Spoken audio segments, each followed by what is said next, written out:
Assalamualaikum warahmatullahi wabarakatuh. Selamat pagi dan salam sejahtera bagi kita semua. Untuk pertemuan kali ini, akuntansi pengantar akan membahas mengenai aset tetap. Ya, silahkan nanti dipelajari sampai akhir karena ada tugas yang harus saudara kerjakan melalui sunan. Tentunya saudara ingat ya bahwa aset itu terbagi jadi dua, aset lancar dan aset tetap.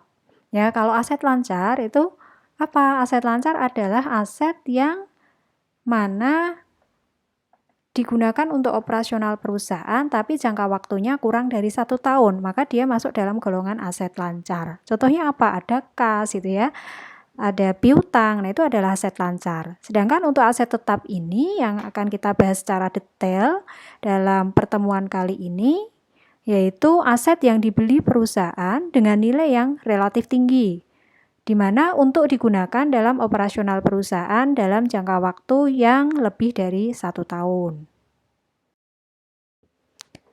Aset tetap ini digolongkan menjadi dua, yaitu aset tetap berwujud dan aset tetap tidak berwujud.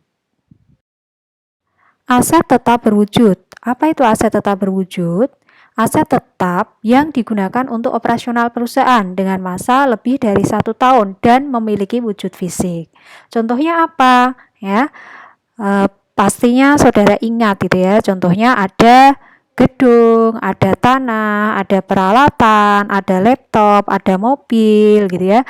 Kemudian kalau di kelas ketika saudara melihat AC, nah itu juga masuk dalam golongan aset tetap.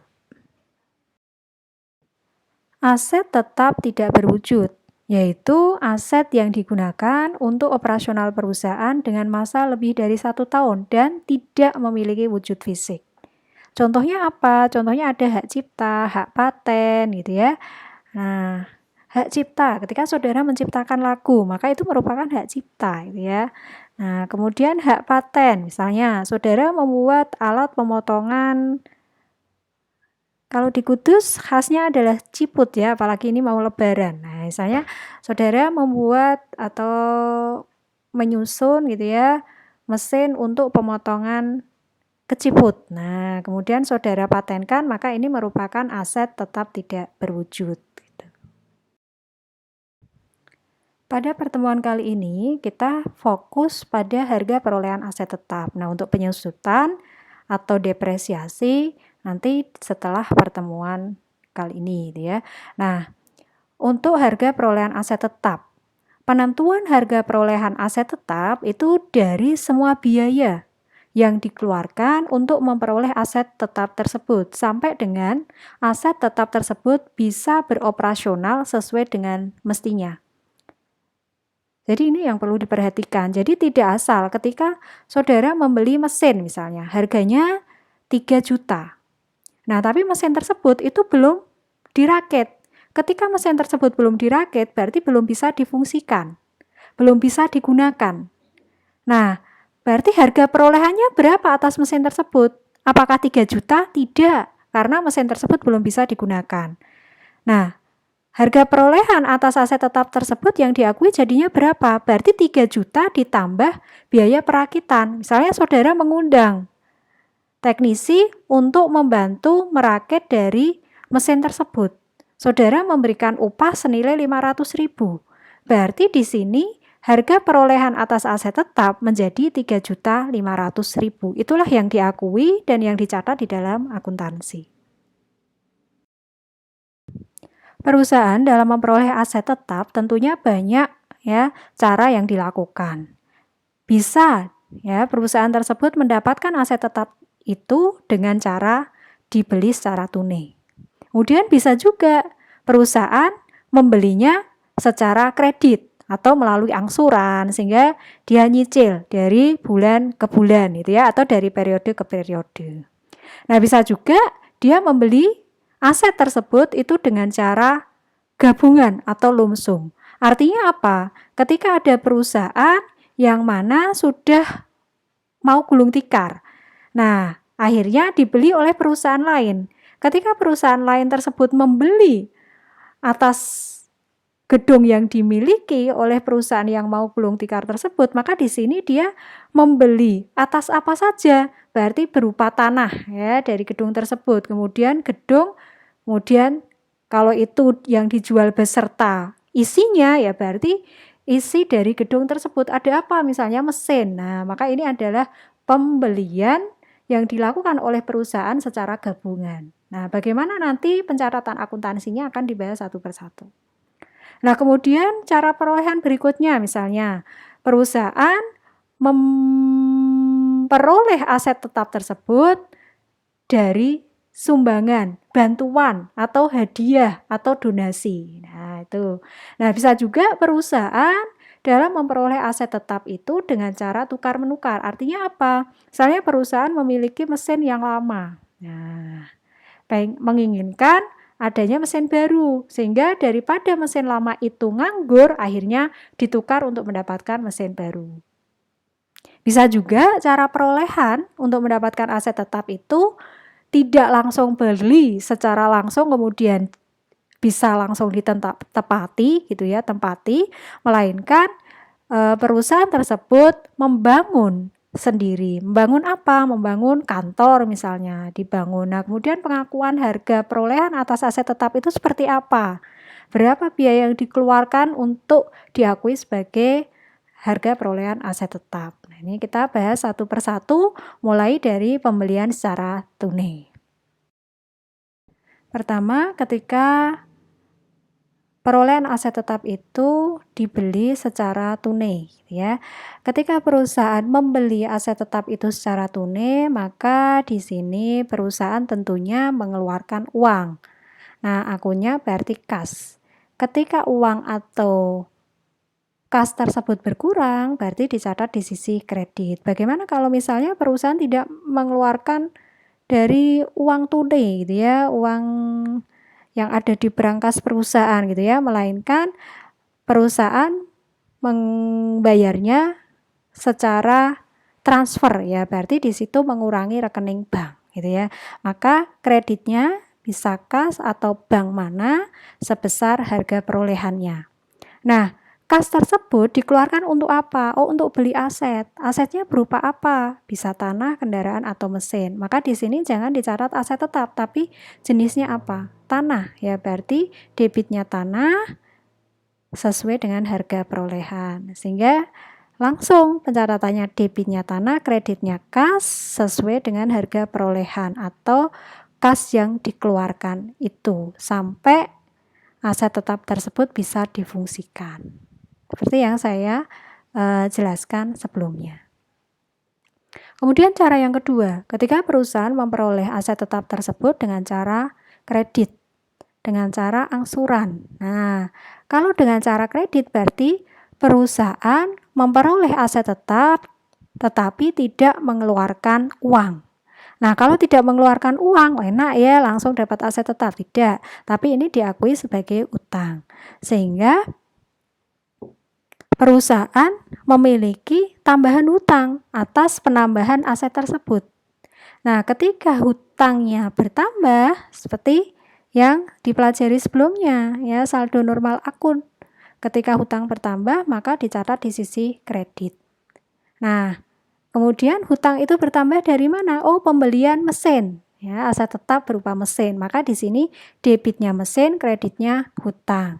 Berapa nominalnya sesuai dengan harga perolehan. Begitu. Berikutnya yang ketiga, ketika perusahaan itu memperoleh aset tetap tersebut secara gabungan atau lumsum. Artinya apa? Perusahaan membeli aset tetap dalam satu paket. Misalnya, ada perusahaan XYZ. Sebentar lagi mau gulung tikar. Akhirnya, perusahaan yang dimiliki oleh perusahaan XYZ itu dijual kepada PT ABC. Nah, ketika PT ABC membeli, maka di sini ya karena belinya sepaket dari perusahaan PT XYZ ada apa saja? Oh, ada tanah. Ada apa lagi? Ada gedung. Karena dijual sepaket beserta isinya, di dalam gedung itu ada apa? Oh, ternyata banyak peralatan atau mesin-mesin yang ada di gedung tersebut. Nah, dalam satu paket tersebut ya, oleh PT XYZ ditawarkan senilai 1.500.000. Dari PT ABC ya menawar menjadi 1 miliar. Nah, maka di sini yang disepakati dari satu paket perusahaan PT XYZ tersebut harganya adalah 1 miliar. Bagaimana pencatatan akuntansinya? Nah, apakah langsung aset tetap debit kreditnya kas 1 miliar? Tidak. Tapi harus dirinci satu persatu. Sebenarnya harga tanah itu berapa? Harga gedung itu berapa? Harga mesin itu berapa? Nah itu, jadi harus dirinci satu persatu. Bagaimana cara merincinya? Maka nanti dilihat dari nilai wajarnya. Nanti akan saya jelaskan lebih detail pada latihan soal. Sehingga begitu, pencatatannya dirinci satu persatu, aset tetap yang bertambah itu apa saja. Dalam sepaket itu ada tanah, ada gedung, ada peralatan, maka ini dicatat di sisi debit. Karena aset tetapnya bertambah. Kreditnya apa? Nah, perusahaan mengeluarkan apa? Kalau dia mengeluarkan kas, mengeluarkan uang, ya berarti kreditnya kas.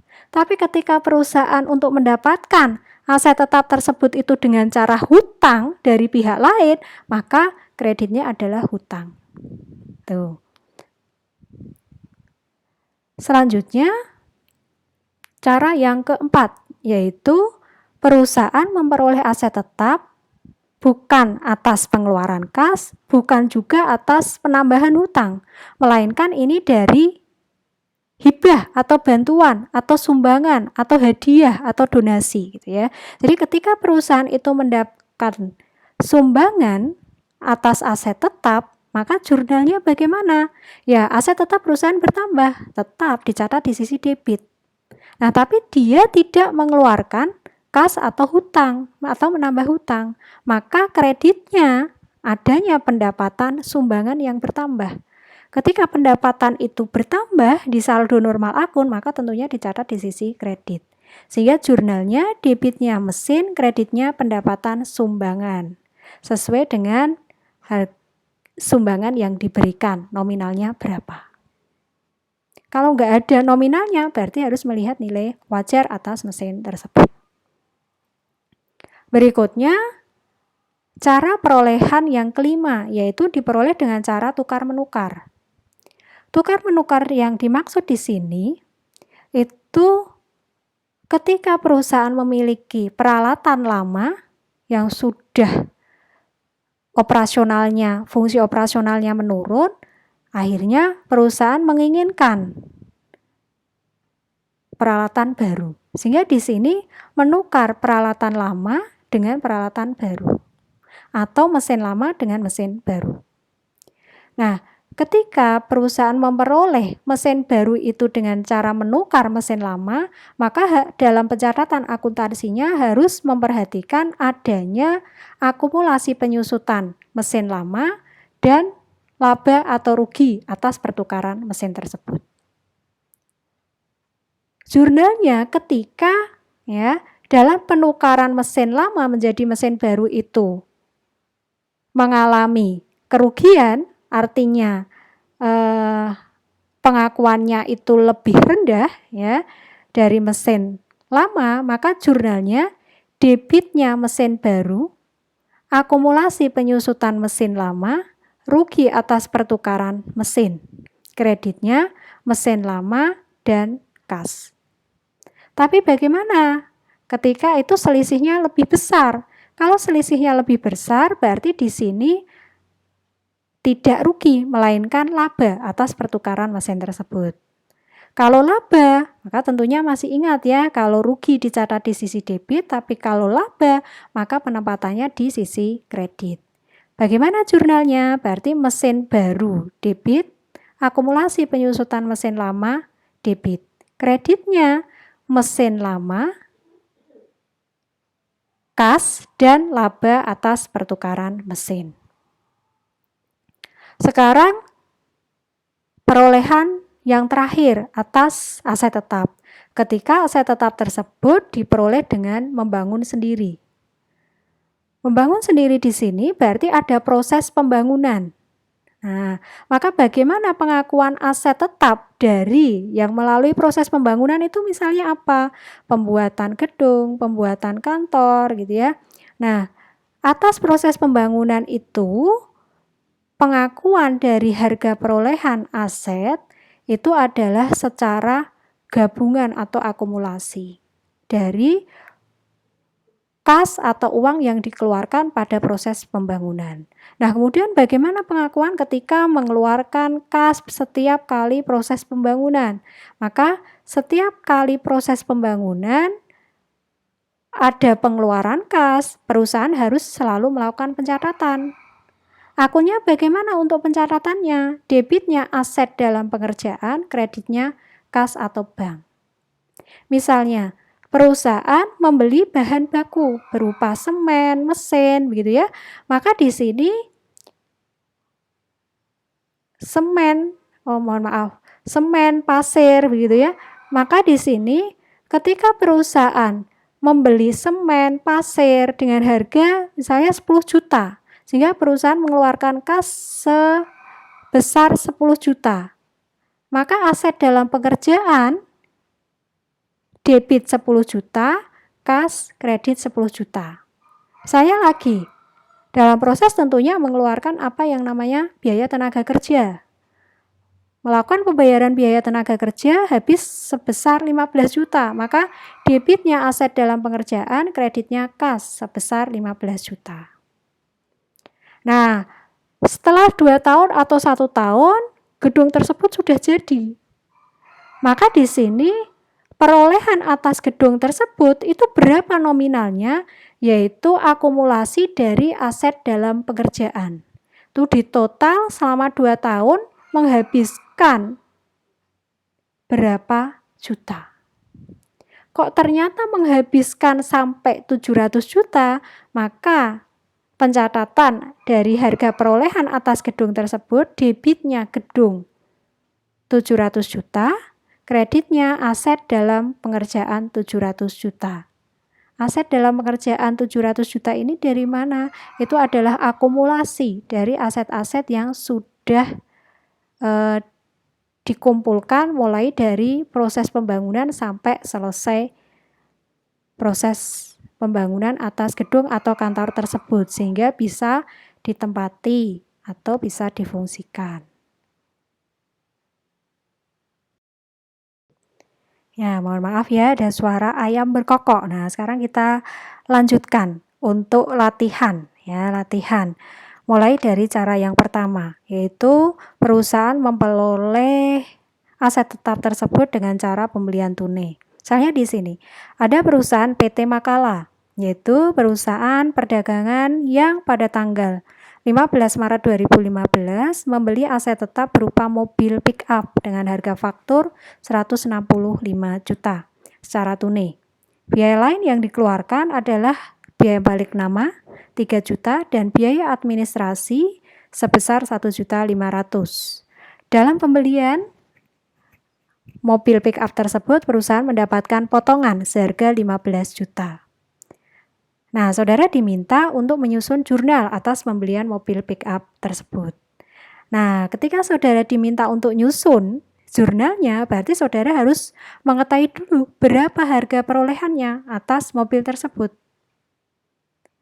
Nah, maka di sini yang saudara masukkan sebagai harga perolehan pengakuan atas mobil pick up bukan 165 juta. Karena apa? Karena mobil pick up tersebut tidak bisa jalan tanpa adanya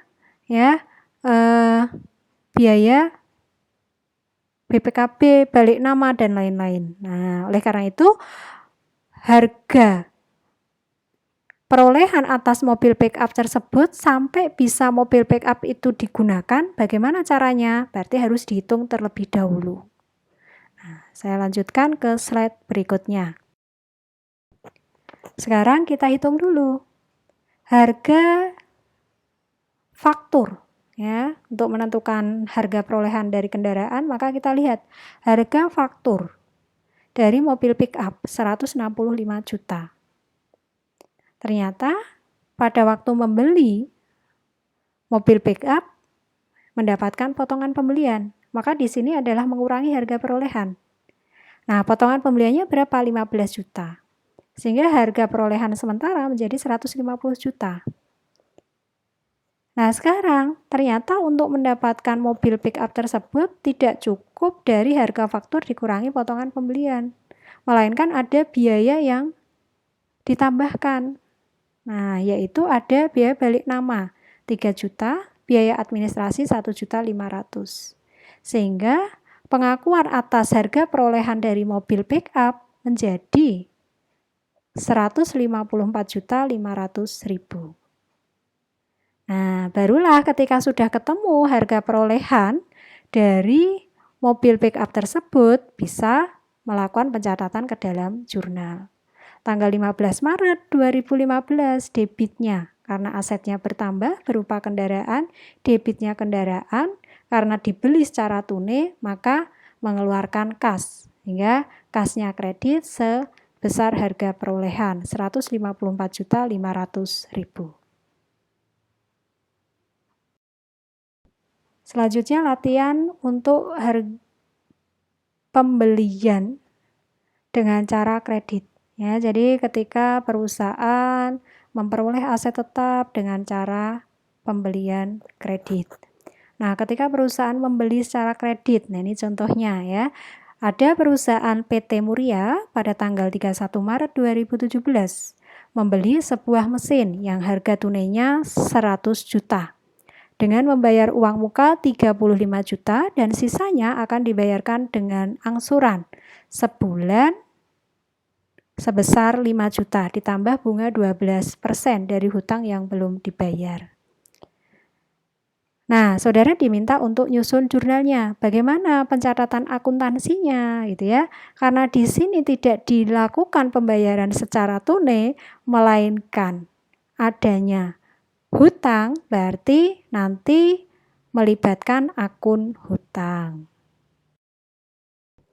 Maka jurnal yang disusun pada tanggal 31 Maret 2017 perusahaan membeli mesin dengan cara hutang. Tapi di sini hutangnya tidak sepenuhnya karena ada uang muka ya 35 juta. Sehingga jurnalnya debitnya mesin harga perolehannya 100 juta, kreditnya tidak hanya hutang, tapi perusahaan memberikan uang muka dengan mengeluarkan kas, maka kreditnya kas sebesar 35 juta, sisanya dihutang dengan cara angsuran itu ya,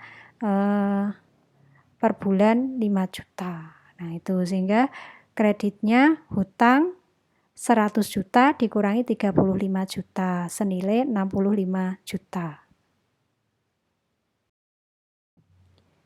Latihan berikutnya untuk perolehan aset tetap dengan pembelian secara gabungan atau sepaket. Contohnya ini ada PT Samudra merupakan perusahaan manufaktur yang bergerak dalam bidang pembuatan kursi. Pada tanggal 24 Agustus 2018, perusahaan tersebut membeli sebuah tanah, gedung, pabrik beserta mesin-mesinnya secara tunai seharga 7.200.000.000. Berdasarkan pengamatan harga wajar, aset tetap tersebut untuk tanah 4 miliar, gedung 3 miliar, dan mesin senilai 1 miliar. Saudara diminta menyusun jurnal pencatatan untuk pembelian aset pada tanggal 24 Agustus 2018. Nah, di sini maka saudara tidak bisa langsung melakukan pencatatan ke dalam jurnal, melainkan saudara harus menghitung atas harga perolehan dari masing-masing aset tetap tersebut. Karena ada 3 jenis aset tetap ya di sini, ada tanah, gedung, dan mesin. Apakah langsung diakui 4 miliar, 3 miliar, 1 miliar? Tidak. Karena kas yang dikeluarkan hanya 7.200.000.000. Maka kita hitung dulu harga dari masing-masing aset tetap tersebut. Sekarang kita hitung ya. Kita masukkan dulu harga wajar dari masing-masing aset. Tanah harga wajarnya 4 miliar. gedung 3 miliar, mesin-mesin 1 miliar. Sehingga totalnya menjadi 8 miliar. Nah, sekarang ya, setelah kita total, maka kita hitung prosentasenya dari nilai wajar tersebut. Yang pertama, untuk tanah. Maka berapa prosentase dari tanah tersebut? 4 miliar dibagi 8 miliar kali 100%. Nah, ayo coba dihitung ya. 4 miliar dibagi 8 miliar dikali 100. Maka ketemu 50%. Berikutnya untuk prosentase dari gedung. Kalau tanah sudah, sekarang gedung. Sama. Gedung harga wajarnya berapa? 3 miliar. Maka 3 miliar dari harga wajar gedung dibagi dengan total keseluruhan harga wajar aset tersebut. 8 miliar dikali 100. Sehingga ketemu 37,5%. Sekali lagi coba dihitung kembali. 3 miliar dibagi 8 miliar dikali 100%. Berikutnya untuk mesin. Nih, aset tetap yang terakhir, mesin. Karena yang dijual tidak hanya tanah dan gedungnya, tapi beserta isinya. Ada mesin. Harga wajar dari mesin tersebut 1 miliar. Berarti prosentasenya berapa? 1 miliar dibagi total dari harga wajar 8 miliar dikali 100%. Sehingga ketemu 12,5.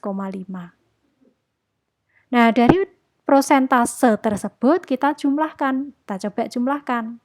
50 ditambah 37,5 tambah 12,5 sehingga totalnya jadi 100%. Kalau totalnya nggak ketemu 100%, berarti penghitungan atas prosentase harga wajar dari masing-masing aset tetap ada yang tidak sesuai. Jadi harus dicek kembali. Nah, setelah itu baru kita menghitung alokasi dari harga perolehan. Caranya bagaimana? Ya, sebelum menghitung alokasi harga perolehan, kita menghitung prosentase dari harga belinya. Ya, yaitu yang pertama untuk tanah, prosentasenya ketemunya 50%. Maka 50% dikali harga pembelian atas satu paket perusahaan tersebut. Berapa? 7 miliar 200 juta. Sehingga ketemu alokasi harga perolehan atas aset tetap menjadi 3 miliar 600 juta. Itu untuk tanah. Jadi tanah sekali lagi diakui sebesar 3 miliar 600 juta. Sekarang untuk mencari alokasi harga perolehan atas gedung. Prosentasenya ketemu 37,5%. Maka 37,5% dikali 7 miliar 200 juta. Jangan lupa bawa kalkulator sambil dihitung. Ya. Jadi saya ulangi, 37,5% dikali 7 miliar 200 juta. Sehingga ketemu 2 miliar 700 juta. Itu untuk gedung. Sekarang yang terakhir untuk mesin. Prosentasenya ketemunya 12,5%. Maka 12,5% dikali 7 miliar 200 juta. Sehingga alokasi dari harga perolehan atas mesin senilai 900 juta. Maka kita hitung kembali total dari alokasi harga perolehan. Tanah 3,6, gedung 2,7, mesin 900 juta. Sehingga totalnya sesuai dengan kas yang dikeluarkan 7 miliar 200 juta. Nah, barulah disusun jurnalnya satu persatu. Jangan hanya debitnya aset tetap 7 miliar 200, kreditnya kas 7 miliar 200. Tidak. Kalau seperti itu nanti susah untuk menghitung depresiasi atau nilai dari penyusutan atas aset tetap. Kecuali tanah ya, tidak ada penyusutannya. Maka jurnalnya tanggal 24 Agustus 2018 pada waktu pembelian dari aset tetap tersebut, debitnya tanah sesuai harga alokasi harga perolehan 3.600.000.000 debit. Kemudian gedung debit senilai dari alokasi harga perolehan 2.700.000.000, mesin 900.000.000. Baru kemudian kreditnya kas 7.200.000.000 sesuai dengan kas yang dikeluarkan pada waktu pembelian tanggal 24 Agustus 2008 untuk perusahaan apa tadi? Ya, perusahaan yang sudah menjual asetnya sepaket begitu. Latihan selanjutnya untuk aset tetap yang diperoleh dari donasi atau sumbangan atau hadiah atau bantuan dari pemerintah misalnya atau hibah gitu ya. Nah, ini contohnya. Pada tanggal 5 Januari 2016, PT Karya menerima sumbangan berupa peralatan kantor senilai 100 juta. Nah, catatlah jurnal yang diperlukan. Perusahaan dapat peralatan, tapi peralatan kantor itu perusahaan tidak perlu mengeluarkan uang.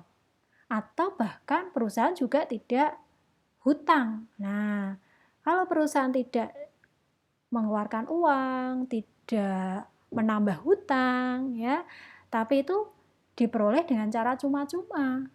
Nah, maka jurnalnya aset perusahaan bertambah dicatat di sini debit peralatan kantor, kreditnya pendapatan sumbangan senilai berapa? 100 juta. Kalau misalnya peralatan kantor itu langsung dikasihkan berupa peralatan, nah harga perolehannya bagaimana? Nah berarti perusahaan harus mencari tahu nilai wajar dari peralatan kantor tersebut sehingga bisa diakui di dalam pencatatan akuntansinya untuk harga perolehan peralatan kantor yang berasal dari sumbangan. Selanjutnya, latihan yang ketika perusahaan memperoleh aset tetap dengan cara tukar-menukar atau trade-in gitu ya. Jadi perusahaan menukar barang lama dengan barang baru. Misalnya contohnya ini ya, sebuah mesin yang dibeli tanggal 3 Maret 2016 dengan harga perolehan 40 juta yang telah disusutkan senilai 39 juta. Ditukar dengan mesin baru, tidak sejenis yang harga pasarnya 6 juta. Sehingga perusahaan harus membayar uangnya sebesar 3 juta. Susunlah jurnalnya. Sekali lagi ya, sudah saya jelaskan di awal, untuk pertukaran dari barang lama menjadi barang baru, maka harus mempertimbangkan yang pertama, akumulasi penyusutan, yang kedua, laba rugi. Jadi harus dihitung dulu sebelum menyusun jurnal. Sebelum pencatatan ke jurnal, kita hitung terlebih dahulu ya. Atas pertukaran mesin baru dari mesin lama itu ada laba ataukah rugi. Nah, itu ya. Maka kita hitung dulu. Yang pertama, nilai wajar dari mesin baru. Nilai wajar dari mesin baru tadi berapa? 6 juta. Kemudian, apakah perusahaan masih mengeluarkan kas untuk mendapatkan mesin baru? Ternyata iya. Kas yang dikeluarkan oleh perusahaan 3 juta. Maka nilai wajar mesin ya, jadinya 6 juta dikurangi 3 juta, maka ketemu 3 juta. Sekarang baru menghitung nilai buku mesin lama. Harga perolehan dari mesin lama berapa? 40 juta ya. Dari mana ini? Dari soal ya, sudah diketahui 40 juta. Kemudian akumulasi penyusutan dari mesin lama 39 juta. Berarti nilai buku dari mesin lama yaitu selisihnya ketemunya 1 juta. Karena nilai wajar dari mesin tersebut itu lebih tinggi nominalnya daripada nilai buku mesin lama, maka di sini perusahaan memperoleh laba atas pertukaran dari aset tetap tersebut. Untuk menentukan laba, maka dihitung selisihnya. 3 juta dikurangi 1 juta, maka ketemu 2 juta. Nah, 2 juta itulah kita akui sebagai laba atas pertukaran aset tetap. Karena nilai wajar dari mesin tersebut lebih tinggi dibanding nilai buku dari mesin lama. Baik, setelah kita hitung ya, atas pertukaran dari mesin lama menjadi mesin baru, ketemu laba ya sebesar 2 juta. Sekali lagi itu kenapa jadi laba? Karena nilai wajar atas mesin baru tersebut lebih tinggi dibanding dari nilai buku mesin lama. Bagaimana kalau misalnya nilai wajar atas mesin itu lebih rendah dibanding nilai buku mesin lama, maka perusahaan mengakuinya sebagai kerugian. Begitu. Nah, karena tadi adalah laba, maka jurnalnya ya debitnya mesin baru 6 juta, akumulasi penyusutan atas mesin lama 39 juta, kreditnya mesin lama 40 juta, kas yang harus dikeluarkan untuk mendapatkan mesin baru 3 juta, baru kemudian ya untuk biar seimbang ya antara debit dan kredit, menghitung selisihnya terlebih dahulu. Karena selisihnya nilai wajarnya lebih tinggi dibanding nilai buku, maka diakui sebagai laba. Tapi sebaliknya, ketika nilai wajarnya lebih rendah dibanding nilai buku, maka diakui sebagai rugi. Nah, untuk kasus saat ini berarti laba. Berapa labanya? 2 juta. Ya, selisih yang sudah kita hitung di slide sebelumnya. Nah, sehingga laba atas pertukaran aset tetap 2 juta. Kalau rugi bagaimana jurnalnya? Ya, sudah saya masukkan untuk penjurnalan pada slide sebelumnya. Bisa dilihat kembali. Berikutnya masuk latihan untuk harga perolehan atas aset tetap yang dibangun sendiri. Jadi perusahaan itu membangun sendiri atas aset tetap tersebut. Karena membangun sendiri, maka seperti yang saya sampaikan tadi ya, berarti butuh proses. Nah, setiap proses pengeluaran untuk kepentingan pembangunan, maka diakui sebagai aset dalam pengerjaan. Nah, ini contohnya ya. Pada tanggal 2 Januari 2014, PT Mandiri memutuskan untuk membangun sendiri gedung yang akan ditempati sebagai kantor. Perusahaan mengeluarkan 12% utang hipotek dengan nilai nominal 2 miliar dan berjangka waktu 5 tahun.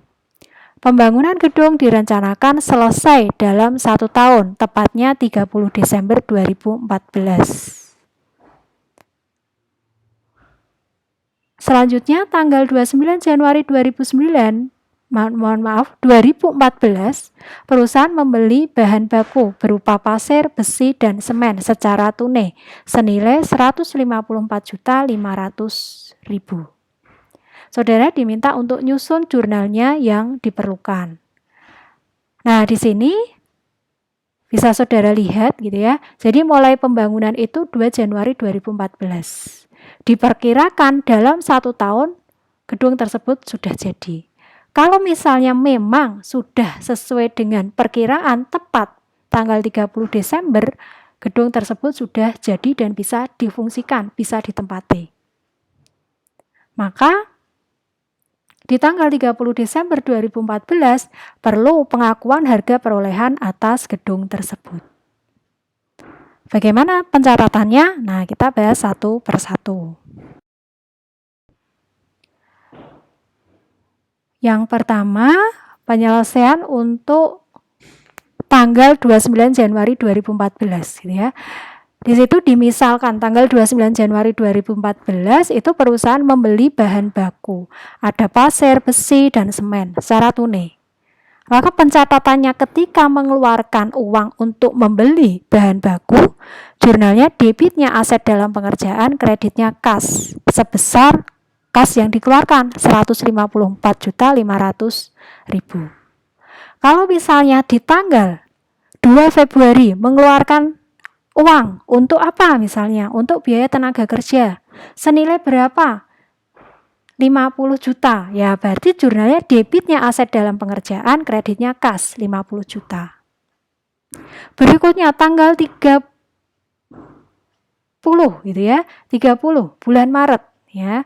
Membeli bahan baku lagi. Nah, maka sama, debitnya aset dalam pengerjaan, kreditnya kas. Bulan April membayar tenaga kerja, sama jurnalnya. Begitu. Nah, baru dari aset dalam pengerjaan ini nanti sampai akhir bulan Desember gitu ya, 30 Desember 2014 ya. Ketika gedung itu sudah jadi, maka aset dalam pengerjaan ini diakumulasi, ditotal. Nah, sehingga ketahuan berapa harga perolehan aset tetap berupa gedung tersebut. Jadi gedung tersebut itu menghabiskan uang berapa. Nah, itu akumulasi dari total aset dalam pengerjaan. Nah, kalau sudah ditotal, baru dilakukan pencatatan. Karena di dalam soal disampaikan gitu ya, bahwa pengeluaran selama progres itu 2 miliar. Jadi selama 1 tahun proses pembangunan itu pengeluarannya 2 miliar.